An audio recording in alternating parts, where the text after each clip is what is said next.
اعوذ باللہ من الشیطان الرجیم بسم اللہ الرحمن الرحیم۔ عیدین دو ہیں، ایک عید الفطر جو ماہ رمضان المبارک کے اختتام پر شوال کی پہلی تاریخ کو ہوتی ہے، دوسری عید الاضحیٰ جو ماہ ذی الحجہ کی 10ویں تاریخ کو ہوتی ہے۔ ان دونوں کی نماز واجب ہے مگر سب پر نہیں، بلکہ انہی پر جن پر جمعہ فرض ہیں، اور بلا وجہ عیدین کی نماز چھوڑنا گمراہی و بدعت ہے اور گاؤں میں پڑھنا مکروہ تحریمی ہے۔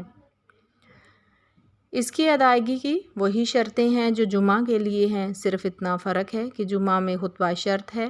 اور عیدین میں سنت۔ دوسرا فرق یہ ہے کہ جمعہ کا خطبہ قبل نماز ہے اور عیدین کا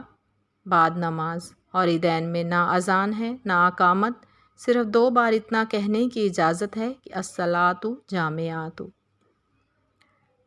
عید کے دن یہ امور مستحب ہیں: حجامت بنوانا، ناخن ترشوانا، غسل کرنا، مسواک کرنا، اچھے کپڑے پہننا، خوشبو لگانا، صبح کی نماز مسجد محلہ میں پڑھنا، عیدگاہ جلد چلے جانا، نماز سے پہلے صدقہ فطر ادا کرنا، عیدگاہ پیدل جانا، دوسرے راستے سے واپس آنا، نماز کو جانے سے پیشتر 3 یا 5 یا کم و بیش مگر تاک کھجوریں ورنہ کوئی میٹھی چیز کھا لینا، خوشی ظاہر کرنا، آپس میں مبارکباد دینا، عیدگاہ کو اطمینان، وقار اور نیچی نگاہ کیے ہوئے جانا، کثرت سے صدقہ دینا، بعد نماز عید مصافحہ و معانقہ کرنا۔ عید الاضحیٰ تمام احکام میں عید الفطر کی طرح ہے، صرف ان باتوں میں فرق ہے۔ اس میں مستحب یہ ہے کہ نماز سے پہلے کچھ نہ کھائے، اگرچہ قربانی نہ کرے، اور کھا لیا تو کراہت نہیں، اور راستہ میں بلند آواز سے تکبیر کہتا ہوا جائے۔ نماز عید کا طریقہ یہ ہے کہ 2 رکعت واجب عید الفطر یا عید الاضحیٰ کی نیت کر کے کانوں تک ہاتھ اٹھائے اور اللہ اکبر کہہ کر ہاتھ باندھ لے، اور پھر ثنا یعنی سبحانک اللہم پڑھے۔ پھر کانوں تک ہاتھ اٹھائے اور اللہ اکبر کہتا ہوا ہاتھ چھوڑ دے، پھر ہاتھ اٹھائے اور اللہ اکبر کہہ کر چھوڑ دے، پھر ہاتھ اٹھائے اور اللہ اکبر کہہ کر باندھ لے۔ اس کو یوں یاد رکھے کہ جہاں تکبیر کے بعد کچھ پڑھنا ہے وہاں ہاتھ باندھ لے، اور جہاں کچھ پڑھنا نہیں وہاں چھوڑ دے۔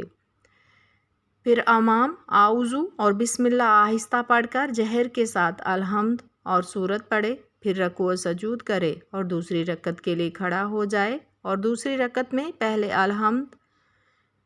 الحمد اور سورت پڑھے، پھر 3 بار کانوں تک ہاتھ لے جا کر اللہ اکبر کہے اور ہاتھ نہ باندھے، اور چوتھی بار بغیر ہاتھ باندھے ہاتھ اٹھائے اللہ اکبر کہتا ہوا رکوع میں جائے اور رکعت پوری کر کے سلام پھیر دے۔ پھر نماز کے بعد امام 2 خطبے پڑھے، عید الفطر کے خطبے میں صدقہ فطر کے احکام تعلیم کرے، اور عید الاضحیٰ کے خطبے میں قربانی کے احکام اور تکبیرات تشریق بتائے، اور مقتدیوں پر جیسے اور خطبوں کا سننا بھی واجب ہے، یوں ہی عیدین کے خطبوں کا سننا بھی واجب ہے۔ 9ویں ذی الحجہ کی فجر سے 13ویں کی عصر تک ہر نماز فرض پنجگانہ کے بعد جو جماعت مستحبہ کے ساتھ ادا کی گئی، ایک بلند تکبیر بلند آواز سے کہنا واجب ہے، اور 3 بار افضل اسے تکبیر تشریق کہتے ہیں، وہ یہ ہے: اللہ اکبر لا الہ الا اللہ واللہ اکبر، اللہ اکبر وللہ الحمد۔ نفل و سنت اور وتر کے بعد تکبیر واجب نہیں، اور جمعہ کے بعد واجب ہے، اور عید کے بعد بھی کہہ لے، اور منفرد پر اگرچہ واجب نہیں مگر وہ بھی کہہ لے۔ نماز عید کا وقت ایک نیزہ آفتاب بلند ہونے سے دعویٰ کبریٰ یعنی نصف النہار شرعی تک ہے، مگر عید الفطر میں دیر کرنا اور عید الاضحیٰ میں جلد پڑھ لینا مستحب ہے، اور سلام پھیرنے سے پہلے زوال ہو گیا تو نماز جاتی رہی، اور کسی عذر کے سبب عید کے دن نماز نہ ہو سکی تو دوسرے دن پڑھی جائے، اور دوسرے دن بھی نہ ہو سکی تو عید الفطر کی نماز